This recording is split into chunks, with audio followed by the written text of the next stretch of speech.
What's going on, everyone, and welcome to Movie Emporium's TV review of Snowpiercer Season 2, Episode 8, The Eternal Engineer. Now, before we begin, if you like this channel, awesome, hit the subscribe button to join Movie Emporium, hit that notification bell at the top to find what's coming next. If you like this video, awesome, hit that like button, as well as commenting below on any video to watch, including this one. Okay, I said it before and I'll say it again. The last 3 episodes of any season end up being some of the best parts of the season because they're wrapping up story arcs, they're wrapping up ideas, they're wrapping up everything that kind of plays into the narrative of what that season was entailing. And now that we're getting to the 10th episode or close to the 10th episode, Wilford is making his moves, and that is exactly what this episode is about. It's the last, basically, last ploy or last plan of his plan, where he's thrown his, smaller cards like the 2s and 3s and 4s. Now he's throwing out the queens and jacks and aces. And as we see, it does not go well for Andre Layton and his group of individuals who are trying for democracy. As it says in the episode, half of Snowpiercer believes in Wilford, which is very much it's basically a reference to America in its current state in a lot of respects, or what was going through the last 4 years. I'm sorry, I can't deny it. It's really what this episode or this series, at least this season, is trying to entail. Is about how an elitist individual can truly shape a group of people. It really is. Half of Snowpiercer, as it says in the episode, has now gone towards Wilford because he has shown them something that Andre Layton can't show them at the moment, which is a better tomorrow. And he's doing it in a very manipulative way. He's doing it in a very evil, kind of mustache twirling type of way and stuff like that. And we see at the very beginning of the episode where, at the end of the last episode, we saw the whole Red Lantern thing. And here we see people talking, we see people kind of on, going for Wilford, including LJ and John. And it's very much just it's the kind of collapse of democratic society that Andre Layton and his crew have tried to put together. And the worst part about it is Melanie's not there, so she's stuck trying to figure out how the global warming effect is starting to kind of dissipate. And it really shows you that Wilford had all his chess pieces in a row, and he's now striking with his king or queen or whatever it is in the chess world. And this episode starts out with something I was not expecting to be very interesting, and that is the kind of the water lines are starting to bust, and it's because they're getting over full. There's something causing the vents to be clogged, and basically Snowpiercer is starting to collapse under its own weight. Andre Layton started to look like a fool. And the whole time we see in Big Alice, we just see, of course, Wilford and Miss Audrey and Kevin and the dog just kind of sitting there relaxing. We see, of course, Aleks trying to put all the pieces in a row so that she can see her mother again. They're trying to figure out, and in the process of everything that's going on, because they figure out the vents are something's wrong with it. It's stuck. There's something clogging it, and so they need Basso to go out and try and figure out what's going on. Basso is the last of the breachmen. He's still reeling over the fact of everyone dying and stuff like that. But he volunteers to do it after everything's said and done. After all the pipes are bursting and everything's going to chaos and stuff like that, and he goes out there. But before that happens, we see, of course, like I said, Aleks is trying to figure out why they're slowing down. They say they're just working on some issues, and she also sees Icy Bob going out, walking down the train or whatever. And we can start putting the pieces together on what is exactly happening. But of course, Icy Bob is in a state. He's on pretty much the last legs of his life, it seems like, because he's completely iced over, and all the experimenting that these people have done on him have caused a lot of issues for him and stuff like that. He's more of a muscle to protect Wilford, but there's some kind of humanity that's there about him, that is something about the way he's treated from Wilford and stuff like that is kind of suspect. And you see it, he's almost on his deathbed. And of course Josie wakes up and she's almost completely healed. She still has scars on her face and stuff like that, but it's completely different. She looks like Josie that we saw in the first season. And what's really interesting about her character, and something I was not expecting, is Wilford has been using her for a specific reason. And the reason I didn't get till he started using, she lost her hand and stuff like that, so he's doing the whole phantom pain thing. I think what ended up happening, at least what I can gather, is the doctors are using her as the next level of an Icy Bob type character. And what I mean by that is like they found a way to graft skin on these people to make them, more resilient to the snow, the ice, so that when everything goes down, they can use them. But it also, because she ends up sticking her hand outside the outside into the cold and nothing happens. So she's either lost all her nerves in her hands and stuff like that, or they found new ways to basically reconfigure the DNA of the human skin or the human person and make them more resilient to snow. So I think Icy Bob was the first experiment, and maybe Josie's the new version, like the T100 to the T1000 or something like that. It was really interesting. Was not what I was expecting, and gives Josie a whole new kind of character dynamic that I'm very fascinated, because when Wilford does the whole phantom pain, when, like, let's say you lose a hand or an arm or something like that, and you still feel like the fingers and the hand muscles, stuff like that, because it's still, the nerves still feels like your hand is there. He brings out this wooden hand. He puts both her hand, he puts her both the wooden hand and her hand out, and then moves a cloth over her, arm and stuff like that. And he's rubbing both hands, and it's causing her to feel sensation in both hands, because of course, when you touch one hand and you lost the other hand, do it so much, you can actually make the brain feel that the other hand is there. So Wilford is playing his mind tricks on Josie, which might turn her into Miss Audrey, like a Miss Audrey and stuff like that. Miss Audrey and of course Josie have a talk and stuff like that, and she's like, Miss Audrey's like, we're pretty similar, we just got to a different route and stuff like that. And I don't understand the turn on Miss Audrey. Like I said, I think it's a mind game that Wilford has put on her. And I feel like her character has just done this complete 180 that just doesn't make any sense to me. I mean, I thought she was a great character to begin with, but it just feels like she's turned into like this evil temptress, evil villain. And I don't get it. I don't know if she just knew what was coming, and she just kind of went for it, and she realized that Wilford is her soulmate. I don't know, but it's a really weird character arc that I don't get. And it's this series of Snowpiercer's major problems is these character motivations, these character arcs just kind of seem to come out of nowhere. The LJ being a Wilford, I can see that because of everything that's happened to her.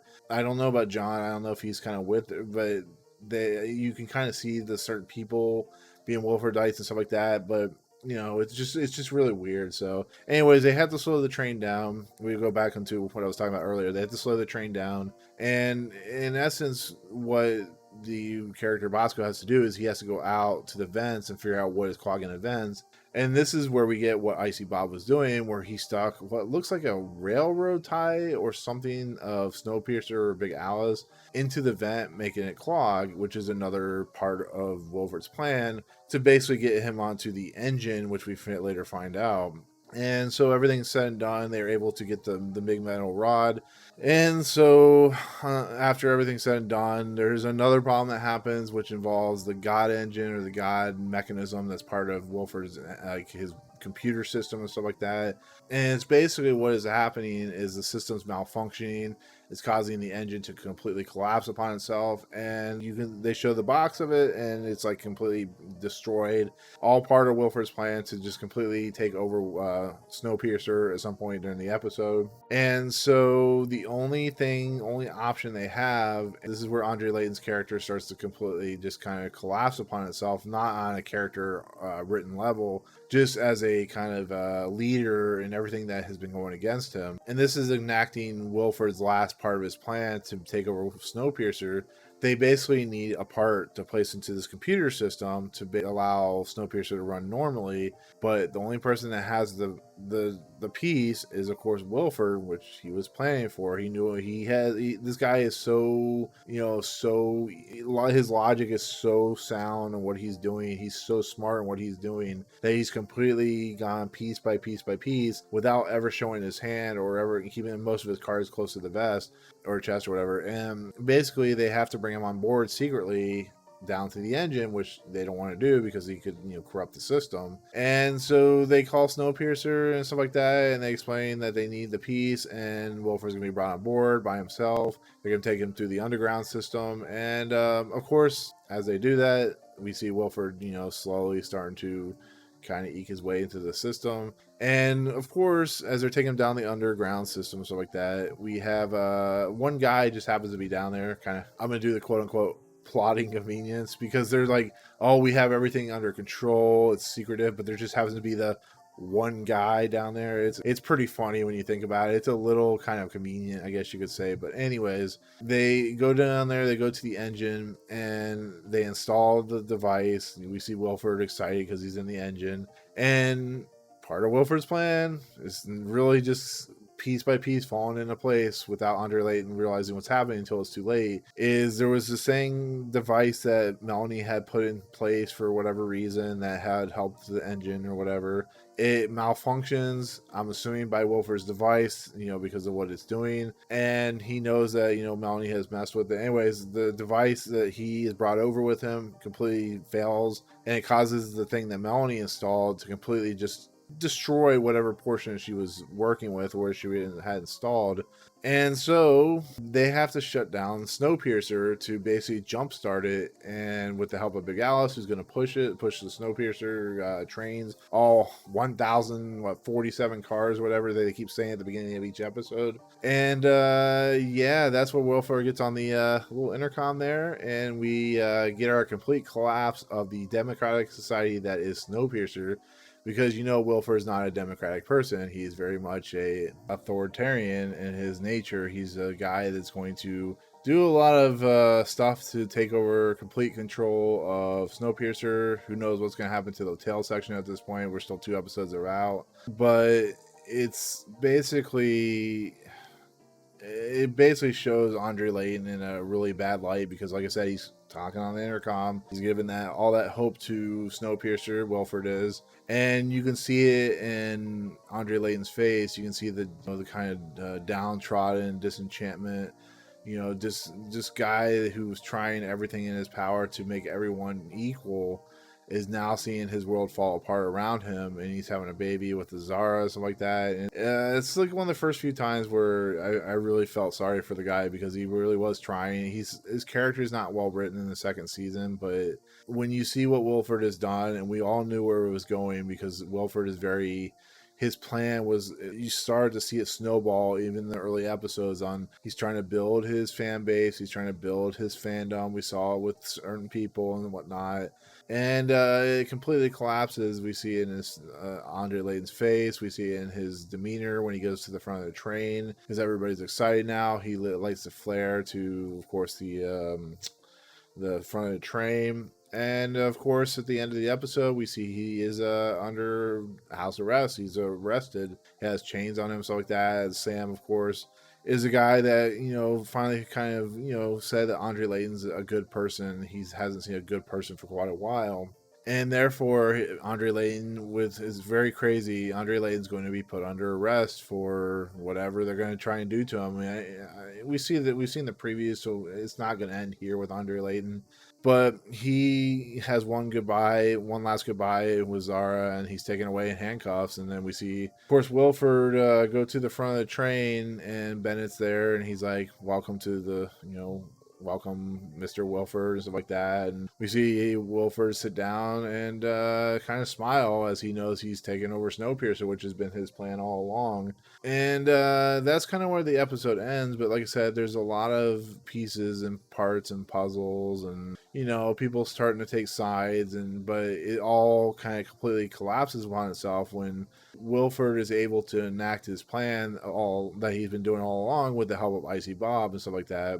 And it's going to be interesting to see how the series how the season ends at this point, because we see at some point how it happens. We see the train go by Melanie. This could be the season finale of the episode, where we don't really know if Melanie's going to make it onto the train. Maybe she found a way to make it on the train or whatnot. I don't know. But we see, of course, Big Alice on fire and stuff like that. And you guys have all said in the comments, oh, well, he's caused this problem. Well, not necessarily. Now that we see he's manipulated the train, well, maybe when we see Andre Layton fight Wilford at some point in the next 2 episodes, we'll see why the train is collapsing upon itself, and why everything's exploding, because it's going to lead into one big ass battle and one big ass fight sequence that's going to be quite interesting, and that's probably going to happen in episode 10. It really is. It's probably going to be the last episode of the season, because episode 9 will probably deal with Andre Layton, maybe his trial or whatever. And yeah, it's going to be fascinating. Like I said, we see all these characters. The one of the most fascinating segments in the whole entire episode was when Sam, the leader of the security force, is talking to his wife, and his wife is like, "Oh, are you sure are you sure you're for Andre Layton? Look what's happening, Wilford. You lost 2 kids," which I'm never fully explained that he lost 2 kids, but he lost 2 kids. He's like, "You sent your daughter to the front of the train." He's like, like I said earlier, he's like, Andre Layton's a good man, so he's gonna fully hide behind, fully go for Wilford, or Andre Layton. But it's that doubt and kind of sadness that his own wife was putting into him that really makes you wonder, like, are these people willing to sacrifice their own relationships to be under a certain power? And Wilford's a very elitist individual, and he's going to use his elitism and stuff like that. And we're going to see people shift. Ruth, I don't know where she's going to go. I don't know if she's going to be put under, or she's going to turn towards Wilford. It's going to be really interesting to see. I think LJ's going to have a big part to play in it. Josie, who knows, because she's very close to Icy Bob now. I think she wants to kind of reform him. I think he's going to become a big player in season 3. Will Wilford make it out of season 2? I don't know at this point. There's so much stuff going on, like I said, Bennett and all the crew and stuff like that. And it's really, really, really interesting stuff, to be fairly honest. It was a good episode. It really was. It's what exactly I was predicting when I talked about episode 5 or something like that. I said the last 3 episodes of the season are actually going to be quite good, and they're going to show us a lot of interesting stuff, and they're going to make the season a lot better than it has been. It's not going to save the season, because the season hasn't been, it's already past the point of no return. But I think at this moment, with everything going on, I think it's a much more stronger episode. I still think Bess is given the raw end of the stick and stuff like that. She tries to explain to Bosco about the whole incident with the preacher and stuff like that, how he tried to kill himself, and I think that's why Bosco turned like he did. But the last thing that happens in the episode is kind of a holy crap, where Sam thinks he's going to meet Wilford, and he's being escorted by Miss Audrey. And he's put in one of those things that Pike was put in the very beginning of the season, of season 1, where it puts him into some kind of stasis, I guess you could say. And he realizes that he's going to be put under stasis. He sees his family, and he realizes that he's being put in prison for his beliefs and stuff like that. So, and that has big implications for whoever else was part of Andre Layton's crew. Are we going to see Bess in the stasis area? Are we going to see Ruth in the stasis area? Bennett, not in stasis area, but are we going to see, all these characters that really supported Andre Layton? Are they going to go in stasis? What's going to happen to Zara? It's just all going to be played out, and see what happens in the next couple episodes, which is going to conclude the series. But yeah, as of right now, it's all up in the air on what exactly is going to happen. So, but with that said, I really, really did enjoy this episode. It's, an episode that really shows the strengths of Snowpiercer. And yeah, it's been a very interesting thing to watch all the comments, in the comments of my videos for these reviews, because there's been a lot of theories about what exactly is going on. There's also been a lot of people that really don't like the series, which is perfectly all right. But it's very fascinating, because a lot of the theories have either not played out yet or not going to happen. And like I said, I've had my own theories. A lot of it's been false and stuff like that. And it's just the way these types of series run, especially high concept, Lost type series, where you think it's going to go one way and it ends up going another. But like I said, I really do think that this series, or at least this season, is going to end with a huge fight between Wilford and Layton. And we'll see how that plays out. One person said Andre Layton can't die. That's anybody can die, but they'll probably bring him back at some point. It's one of those things. But with that said, that is my take on this episode. Like I said, it's a much, much better, much more strong episode, I guess you could say. I'll give it 8.5 out of 10, because there are still some stuff like with Bess, and the conveniences that happen in this season, especially in this episode, are a little too on the nose, I guess you could say. And they kind of play off the idea of, this season being kind of similar to what America has gone through in the last last couple of years. Like, once again, it's a little too on the nose, so I can't get any higher than an 8.5. But overall, it's still a strong episode. It's still a fun episode, and I'll be interested to see what happens in episode 9. When that episode airs. So, but with that said, that's going to be my take on Snowpiercer Season 2, Episode 8, The Internal Engineer. Let me know in the comments below what you thought of the episode. Did you like it? Did you not like it? There's been some really interesting theories, some really interesting comments, like I said. But either way, I'd be interested to read what you think of the episode, as well as the season in general. But otherwise, if you like what you see on this channel, hit the subscribe button to join Movie Emporium. Hit that notification bell at the top to find what's coming next. If you like this video, awesome. Hit that like button. And as always, we'll see you guys on the next episode. Peace out.